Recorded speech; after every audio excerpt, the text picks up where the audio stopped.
ಕರ್ನಾಟಕದ ಅಡಿಕೆ ಲಾರಿಗಳನ್ನು ತಡೆ ಹಿಡಿಯಲಾಗ್ತಾ ಇತ್ತು. ಇದಕ್ಕೆ ಸಂಬಂಧಪಟ್ಟಂತೆ ಮಹಾರಾಷ್ಟ್ರ ಸಿಎಂ ಅವರು ಈಗ ಸೂಚನೆ ಕೊಟ್ಟಿದ್ದಾರೆ. ಕರ್ನಾಟಕದ ಅಡಕೆ ಲಾರಿಗಳನ್ನು ತಡೆ ಹಿಡಿಬೇಡಿ. ಅಧಿಕಾರಿಗಳಿಗೆ ಮಹಾರಾಷ್ಟ್ರ ಸಿಎಂ ಈಗ ಸೂಚನೆ ಕೊಟ್ಟಿದ್ದಾರೆ. ಅಡಕೆ ಲಾರಿಗಳನ್ನು ಚೆಕ್ ಪೋಸ್ಟ್ಗಳಲ್ಲಿ ತಡೆ ಹಿಡಿಬೇಡಿ. ಗುಣಮಟ್ಟದ ತಪಾಸಣೆ ನೆಪವೊಡ್ಡಿ ಲಾರಿಗಳಿಗೆ ತಡೆ ಒಡ್ಡಲಾಗ್ತಾ ಇತ್ತು. ಮಹಾರಾಷ್ಟ್ರದ ವಿವಿಧೆಡೆ ಲಾರಿಗಳನ್ನು ತಡೆದು ನಿಲ್ಲಿಸಿದ್ರು ಅಧಿಕಾರಿಗಳು. ಮಹಾರಾಷ್ಟ್ರದ ಅಧಿಕಾರಿಗಳಿಗೆ ಸಿಎಂ ದೇವೇಂದ್ರ ಫಡ್ನವೀಸ್ ಅವರು ಈಗ ಸೂಚನೆ ಕೊಟ್ಟಿದ್ದಾರೆ. ಫಡ್ನವೀಸ್ ಅವರ ಸೂಚನೆ ಬೆನ್ನಲ್ಲೇ ಅಧಿಕಾರಿಗಳ ಸಂಚಾರಕ್ಕೆ ಅವಕಾಶ ಕೂಡ ಸಿಗ್ತಾ ಇದೆ. ಲಾರಿಗಳ ಒಂದು ಸಂಚಾರಕ್ಕೆ ಅವಕಾಶ ಸಿಗ್ತಾ ಇದೆ. ಈಗ ಮಹಾರಾಷ್ಟ್ರ ಸಿಎಂಗೆ ಕೇಂದ್ರ ಸಚಿವ ಪ್ರಹ್ಲಾದ್ ಜೋಶಿ ಅವರು ಈ ಬಗ್ಗೆ ಮಾಹಿತಿಗಳನ್ನು ಕೂಡ ಕೊಟ್ಟಿದ್ರು. ಅವರ ಜೊತೆಗೆ ಚರ್ಚೆ ಕೂಡ ಮಾಡಿದ್ರು. ರಾಜ್ಯದ ಲಾರಿಗಳನ್ನು ತಡೆ ಹಿಡಿಯಲಾಗ್ತಾ ಇದೆ. ನಿಮ್ಮ ಅಧಿಕಾರಿಗಳು ಅಲ್ರಿ ಆ ಒಂದು ಗಡಿ ಭಾಗದಲ್ಲಿ ಚೆಕ್ ಪೋಸ್ಟ್ಗಳಲ್ಲಿ ತಡೆ ಹಿಡಿಯೋದಕ್ಕೆ ಕಾರಣ ಏನು? ಆ ಒಂದು ಭಾಗದಲ್ಲಿ ಅದರ ಗುಣಮಟ್ಟವನ್ನು ತಪಾಸಣೆ ಮಾಡೋದಕ್ಕಾಗುತ್ತಾ? ತಪಾಸಣೆ ಮಾಡೋದಕ್ಕೆ ಅಧಿಕಾರಿಗಳು ಯಾರು? ಚೆಕ್ ಪೋಸ್ಟಲ್ಲಿರೋ ಅಧಿಕಾರಿಗಳಿಗೆ ಕಾಮನ್ ಸೆನ್ಸ್ ಬೇಡವಾ?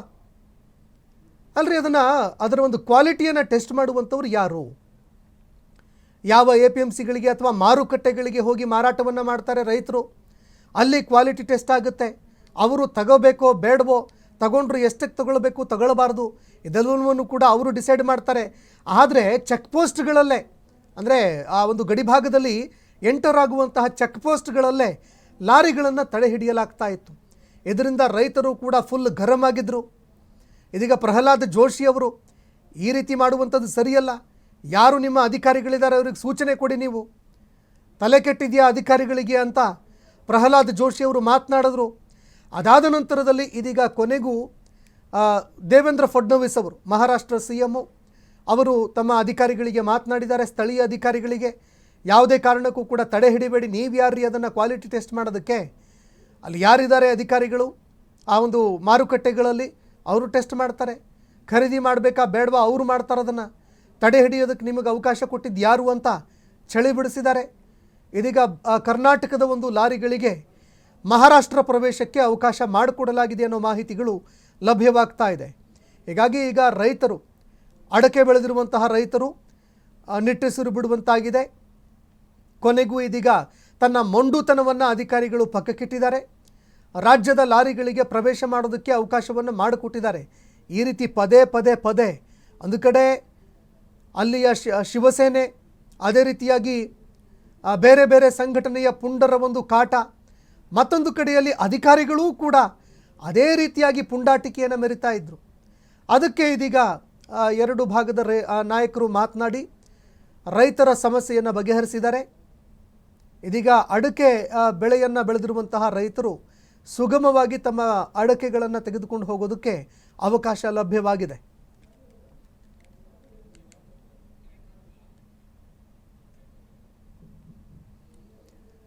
ಇನ್ನು ಇದಕ್ಕೆ ಸಂಬಂಧಪಟ್ಟಂತೆ ರೈತರು ಕೂಡ ನಿಟ್ಟುಸಿರು ಬಿಟ್ಟಿದ್ದಾರೆ. ಈಗ ಇಲ್ಲಾಂದರೆ ಸಾಕಷ್ಟು ಸಮಸ್ಯೆಗಳು ಎದುರಾಗಿತ್ತು. ರೈತರು ಆಕ್ರೋಶ ಕೂಡ ವ್ಯಕ್ತಪಡಿಸ್ತಾ ಇದ್ದರು. ಇದಾದ ಬಳಿಕ ಕೊನೆಗೂ ಎಚ್ಚೆತ್ತುಕೊಂಡಂತಹ ಪ್ರಹ್ಲಾದ್ ಜೋಶಿ ಅವರು ಮಹಾರಾಷ್ಟ್ರದ ಸಿಎಂಗೆ ಸಮಸ್ಯೆ ಆಗುತ್ತೆ ನಮಗೆ, ಇಮಿಡಿಯೇಟಾಗಿ ನೀವು ಬಾರ್ಡರಲ್ಲಿ ಯಾವ ಆ ನಾನ್ಸೆನ್ಸ್ ಅಧಿಕಾರಿಗಳಿದ್ದಾರೆ ಅವರಿಗೆ ಇನ್ಫಾರ್ಮೇಷನ್ ಕೊಡಿ, ಮಾಹಿತಿ ಕೊಡಿ, ಸೂಚನೆ ಕೊಡಿ, ಅವರಿಗೆ ಲಾರಿಗಳಿಗೆ ಅವಕಾಶ ಮಾಡಿಕೊಡಿ ಅಂತ ಇದಕ್ಕೆ ಸಂಬಂಧಪಟ್ಟಂತೆ ಮಹಾರಾಷ್ಟ್ರ ಸಿಎಂ ದೇವೇಂದ್ರ ಫಡ್ನವೀಸ್ ಅವರಿಗೆ ಮಾತನಾಡಿದ್ರು. ಕೊನೆಗೂ ಇದೀಗ ರಾಜ್ಯದ ಲಾರಿಗಳಿಗೆ, ಅಡಕೆ ಲಾರಿಗಳಿಗೆ ಅವಕಾಶ ಸಿಕ್ಕಿದೆ. ಈ ಬಗ್ಗೆ ಮಾತನಾಡೋದಕ್ಕೆ ಶಾಸಕ ಆರಗ ಜ್ಞಾನೇಂದ್ರ ಅವರು ಫೋನ್ ಸಂಪರ್ಕದಲ್ಲಿ ಜಾಯ್ನ್ ಆಗಿದ್ದಾರೆ. ಆರಗ ಜ್ಞಾನೇಂದ್ರ ಸರ್, ನಮಸ್ಕಾರ. ನಿಜಕ್ಕೂ ಕೂಡ ನಮ್ಮ ರಾಜ್ಯದ ರೈತರು ಸಮಸ್ಯೆಯನ್ನು ಎದುರಿಸ್ತಾ ಇದ್ರು. ಪ್ರಹ್ಲಾದ್ ಜೋಶಿ ಅವರು ಮಾತನಾಡಿದ್ದಾರೆ, ಏನು ಹೇಳ್ತೀರಿ ಸರ್ ಇದ್ರ ಬಗ್ಗೆ? ಮೊನ್ನೆ ಪ್ರಹ್ಲಾದ್ ಜೋಶಿ ಅವರ ಜೊತೆಗೆ ಮತ್ತು ಮಹಾರಾಷ್ಟ್ರ ಮುಖ್ಯಮಂತ್ರಿ ಜೊತೆಗೆ ನಾನೇ ನಿಯೋಗದಲ್ಲಿ ಹೋಗಿದ್ದೆ. ಇದ್ರ ಬಗ್ಗೆ ವಿಶೇಷವಾಗಿ ಪ್ರಸ್ತಾಪ ಮಾಡಿದ್ದೇವೆ. ನಮ್ಮ ಲಾರಿಗಳಲ್ಲಿ ಹೋಗುವಂತ ಅಡಿಕೆ ಬಗ್ಗೆ ಅನುಮಾನ ಪಟ್ಟು ಅಲ್ಲಿ ನಿಲ್ಲಿಸ್ತಾ ಇದ್ರು. ಮಾತಾಡಿದ್ವಿ, 8 ಪಾಯಿಂಟ್ ಅಲ್ಲಿ ಎಲ್ಲಿ ಬೇಕಾದ್ರೂ ಯಾವ ಸ್ಟೇಟ್ಗೆ ನಮ್ಮ ಲಾರಿಗಳು ಹೋಗ್ತದೆ, ಆ ಸ್ಟೇಟ್ನವರು ಅದನ್ನ ಸ್ಯಾಂಪಲ್ ತೆಗೆದು ಅದನ್ನ ನೋಡ್ಲಿ, ಏನಾದ್ರೂ ಅದರಲ್ಲಿ ಬೇರೆ ಬೇರೆ ಅಂಶಗಳಿದಾವೆ ಅಂತ ಹೇಳಿದ್ರೆ ಅವರಿಗೆ ಶಿಕ್ಷೆ ಕೊಡ್ಲಿ ಅಥವಾ ಕೇಸ್ ಹಾಕ್ಲಿ. ಮಧ್ಯದಲ್ಲಿ ನಿಲ್ಲಿಸಬಾರ್ದು ಯಾವುದೇ ಕಾರಣಕ್ಕಾಗಿ. ಲೋಡ್ ಲಾರಿ ನಿಂತರೆ ಬಹಳ ದೊಡ್ಡ ನಷ್ಟ ಆಗುತ್ತೆ ಅಂತ ಹೇಳಿ ಕೇಳ್ಕೊಂಡಿದ್ವಿ. ಅವರು ಒಪ್ಪಿದ್ರು. ಹಾಗಾಗಿ ಅದನ್ನ ಅಧಿಕಾರಿಗಳ ಜೊತೆನಲ್ಲಿ ಇನ್ನೂ ಕೂಡ ಮಾತಾಡ್ತಾ ಇದ್ದಾರೆ ಅವರು. ಈ ಬಗ್ಗೆ ಸ್ವಲ್ಪ ಸರಿ ಹೋಗುತ್ತೆ ಇವತ್ತು ನಾಳೆ. ಇದನ್ನ ಫಾಲೋ ಅಪ್ ಮಾಡ್ತಾ ಇದೀವಿ. ರೈತರು ನಿಮಗೆ ಮನವಿ ಮಾಡ್ಕೊಂಡಿದ್ರ ಸರ್ ಇದಕ್ಕೆ ಸಂಬಂಧಪಟ್ಟ? ಹೌದು ಸರ್, ರೈತರು ಮನವಿ ಮಾಡ್ಕೊಂಡಿದ್ವಿ. ನಾನು ರಾಜ್ಯದ ಅಡಿಕೆ ಸೊಸೈಟಿಗಳು ಅಂತ ಸಹಕಾರ ಸಂಘಗಳು ಅವನ್ನೆಲ್ಲ ಒಟ್ಟುಗೂಡಿಸಿ ಒಂದು ಒಕ್ಕೂಟ ಮಾಡಿದ್ದೀವಿ. ಅದರ ಅಧ್ಯಕ್ಷ ನಾನು. ಇದನ್ನ ಫೈಟ್ ಮಾಡ್ಲಿಕ್ಕಾಗಿ ನಾವು ಮೊದಲಿಂದನೂ ಪ್ರಯತ್ನ ಮಾಡ್ತಾ ಇದೀವಿ. ಸುಪ್ರೀಂ ಕೋರ್ಟ್ ನಲ್ಲಿ ಏನು ಅಡಿಕೆಯಲ್ಲಿ ಕ್ಯಾನ್ಸರ್ ಗುಣ ಇದೆ ಅಂತ ಹೇಳಿ ಹಿಂದಿನ ಕಾಂಗ್ರೆಸ್ ಸರ್ಕಾರ ಅಫಿಡವಿಟ್ ಕೊಟ್ಟಿತ್ತು. ಆ ಕೇಸ್ ಕೂಡ ಇದೆ, ಅದನ್ನು ನಡೆಸ್ತಾ ಇದ್ದೀವಿ. ಅದಲ್ಲದೆ ಅಡಿಕೆಗೆ ಯಾವ್ಯಾವ ಸಂದರ್ಭದಲ್ಲಿ ತೊಂದರೆಗಳಾಗ್ತಾ ಇದೆ ಅದನ್ನು ನಿವಾರಣೆ ಮಾಡ್ಲಿಕ್ಕೆ ವಿಶೇಷವಾಗಿರ್ತಕ್ಕಂಥ ಪ್ರಯತ್ನವನ್ನ ಈ ಸಂಘಟನೆ ಮಾಡ್ತಾ ಇದೆ. ಹಾಗಾಗಿ ಮೊನ್ನೆನೂ ಕೂಡ ಡೆಲ್ಲಿನಲ್ಲಿ 3 ದಿವಸ ಕೂತ್ಕೊಂಡು ವಿಶೇಷವಾದಂತ ಪ್ರಯತ್ನ ಇದ್ರ ಬಗ್ಗೆ ಮಾಡಿದ್ವಿ. ಸ್ವತಃ ಯಡಿಯೂರಪ್ಪನವ್ರ ಹತ್ರ ಕೂಡ ಹೇಳಿ, ಪ್ರಹ್ಲಾದ್ ಜೋಶಿ ಅವರು, ಶಿವಮೊಗ್ಗ MP ಅವರು ಮತ್ತು ನಮ್ಮ ಶ್ರೀನಿವಾಸ್ ಪೂಜಾರರು, ಮಂಗಳೂರಿನ MP ಅವರು ಮತ್ತು ನಮ್ಮ ವಿಶ್ವೇಶ್ವರ ಗಿಡ ಕಾಗೇರಿ ಅದನ್ನ ಮಾಡಿ ಮಂತ್ರಿಗಳ ಜೊತೆನಲ್ಲಿ ಇವ್ರ ಜೊತೆ ಸರಿ ಹೋಗ್ತಾ ಇದೆ. ಇನ್ನೊಂದ್ 2 ದಿವಸ ಸರಿ ಹೋಗ್. ಓಕೆ ಓಕೆ, ರೈತರ ಸಮಸ್ಯೆಯನ್ನು ಬಗೆಹರಿಸಿದ್ರಿ ಸರ್. ಅಭಿನಂದನೆಗಳು ತಮಗೆ. ಕಾನೂನು ಹೋರಾಟದಲ್ಲೂ ಕೂಡ ನಿಮಗೆ ಜಯ ಸಿಗಲಿ ಸರ್. ಧನ್ಯವಾದಗಳು ನಮ್ಮ ಜೊತೆಗೆ ಮಾತನಾಡಿದ್ದಕ್ಕೆ. ಇದೀಗ ನಮ್ಮೊಂದಿಗೆ ಮಾತನಾಡೋದಕ್ಕೆ HR ಬಸವರಾಜಪ್ಪ, ರೈತರು ಫೋನ್ ಸಂಪರ್ಕದಲ್ಲಿ ಜಾಯ್ನ್ ಆಗಿದ್ದಾರೆ, ರೈತ ಸಂಘದ ಮುಖಂಡರು. ಸರ್ ನಮಸ್ಕಾರ. ನಮಸ್ಕಾರ. ಅಡಕೆ ಬೆಳೆಗಾರರಿಗೆ ಏನು ಸಮಸ್ಯೆ ಆಗ್ತಾ ಇತ್ತು ಸರ್ ಈ ಮಹಾರಾಷ್ಟ್ರ ಗಡಿಲಿ?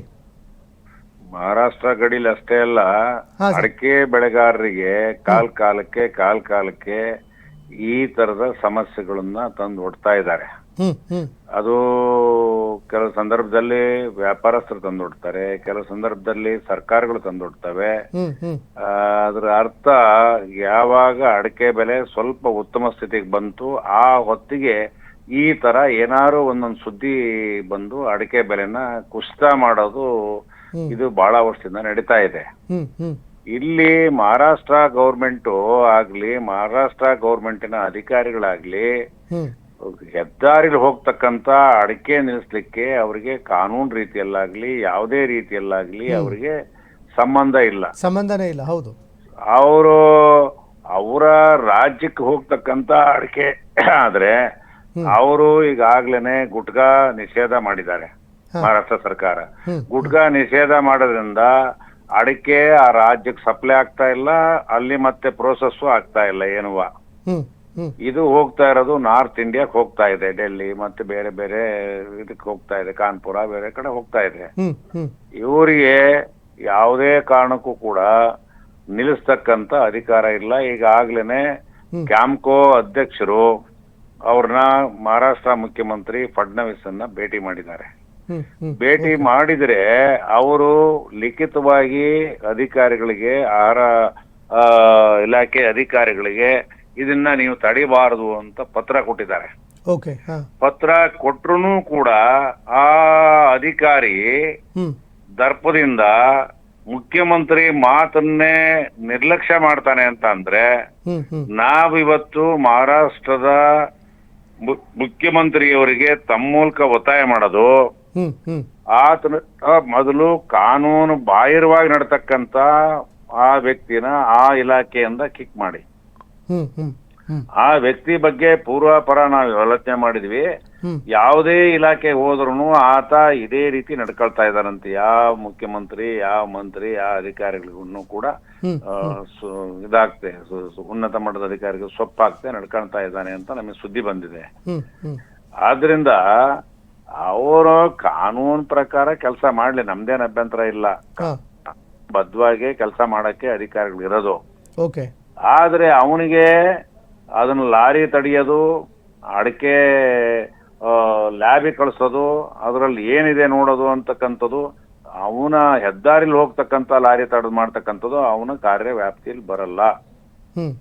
ಅದು ಅವರ ಮಹಾರಾಷ್ಟ್ರಕ್ಕೆ ಹೋಗಿ ಡಂಪ್ ಆದ್ರೆ ಎಲ್ಲೋ ಒಂದ್ ಕಡೆ ಇಳಿಸಿದ್ರೆ ಹ್ಮ್ ಅಲ್ಲಿ ಆವಾಗ ಅವನ ಕಾರ್ಯವ್ಯಾಪ್ತಿ ಬರುತ್ತೆ, ಅಧಿಕಾರಿ ಕಾರ್ಯವ್ಯಾಪ್ತಿ ಬರುತ್ತೆ. ಓಕೆ ಗೊತ್ತಾತಲ್ಲ. ಆದ್ರಿಂದ ನಾವಿವತ್ತು ಕೇಂದ್ರ ಸರ್ಕಾರಕ್ಕೂ ಒತ್ತಾಯ ಮಾಡ್ತಾ ಇದೀವಿ. ಹ್ಮ್ ಈಗ 63,000 62,000 ಇತ್ತು ಅಡಿಕೆ ಬೆಲೆ. ಹ್ಮ್ ಈ ಘಟನೆಯಿಂದ ಇವತ್ತು 50,000ಕ್ಕೆ ಬಂದ್ ನಿಂತಿದೆ. ಮೊದ್ಲೇನೆ ಬರ್ತಾ ಇತ್ತು, ಸ್ವಲ್ಪ ಕೆಳಗ್ ಬರ್ತಾ ಇತ್ತು. ಓಕೆ 50,000ಕ್ಕೆ ಬಂದ್ ನಿಂತಿದೆ. ಇನ್ನೂ ಕೆಳಗಡೆ ಹೋಗ್ಬೋದು ಅಂತ ಹೇಳ್ತಾ ಇದ್ದಾರೆ. ಓಕೆ ಇನ್ನೂ ಕೆಳಗಡೆ ಹೋದ್ರೆ ರೈತರಿಗೆ ಬಹಳಷ್ಟು ನಷ್ಟ ಆಗುತ್ತೆ. ಯಾವುದು ರೈತರು ಅಡಿಕೆ ಬೆಳೆಗಾರರು ಬಹಳಷ್ಟು ಹಣ ಖರ್ಚು ಮಾಡಿ 7 ವರ್ಷ ಅಡಿಕೆ ಬೆಳೆ ಬೆಳೆದು 7-10 ವರ್ಷ ಆದ್ಮೇಲೆ ಫಸಲು ತಗೊಂತಾರೆ. ಅದಕ್ಕೆ ಬ್ಯಾಂಕ್ ನಲ್ಲಿ ಸಾಲ ತೆಗೆದು ಈಗ 10 ವರ್ಷ ಆದ್ಮೇಲೆ ಫಸಲು ಬಂದಾದ್ಮೇಲೆ ಅವರು ದುಡ್ಡು ಕಟ್ಟೋದು, ಆ ಬ್ಯಾಂಕ್ ಕಂತು ಕಟ್ಟೋದು, ಇದೆಲ್ಲದಕ್ಕೂ ಕೂಡ ಅದೊಂದು ಚೈನ್ ಲಿಂಕ್. ಓಕೆ ಅದೆಲ್ಲದೂ ಕೂಡ ತೊಂದರೆ ಆಗುತ್ತೆ ರೈತನಿಗೆ. ರೈತ ಆತ್ಮಹತ್ಯೆ ಮಾಡ್ಕೊಳ್ಳೋ ಅಂತ ಸ್ಥಿತಿ ಬಂದ್ ತಲುಪಕ್ಕಾಗತ್ತೆ. ಎಚ್ಚೆತ್ಕೊಂಡು ಕೇಂದ್ರ ಸರ್ಕಾರ ಮತ್ತು ಮಹಾರಾಷ್ಟ್ರ ಸರ್ಕಾರ ಜೊತೆಗೆ ರಾಜ್ಯ ಸರ್ಕಾರದ ಮುಖ್ಯಮಂತ್ರಿಗಳು ಕೂಡ ನಮ್ಮ ರಾಜ್ಯದ ಅಡಿಕೆ ಬೆಳೆಗಾರರ ಹಿತವನ್ನ ಗಮನದಲ್ಲಿಟ್ಕೊಂಡು ಈ ಮಹಾರಾಷ್ಟ್ರ ಮುಖ್ಯಮಂತ್ರಿಯವ್ರ ಜೊತೆ ಮಾತುಕತೆ ಮಾಡಬೇಕು, ಈ ಸಮಸ್ಯೆ ಪರಿಹರಿಸಬೇಕು ಅಂತ ಹೇಳಿ ರೈತರ ಪರವಾಗಿ ನಾನು ಒತ್ತಾಯ ಮಾಡ್ತಾ ಇದ್ದೇನೆ. ಧನ್ಯವಾದಗಳು HR ಬಸವರಾಜಪ್ಪ ಸರ್ ನಮ್ಮ ಜೊತೆಗೆ ಮಾತನಾಡಿದ್ದಕ್ಕೆ.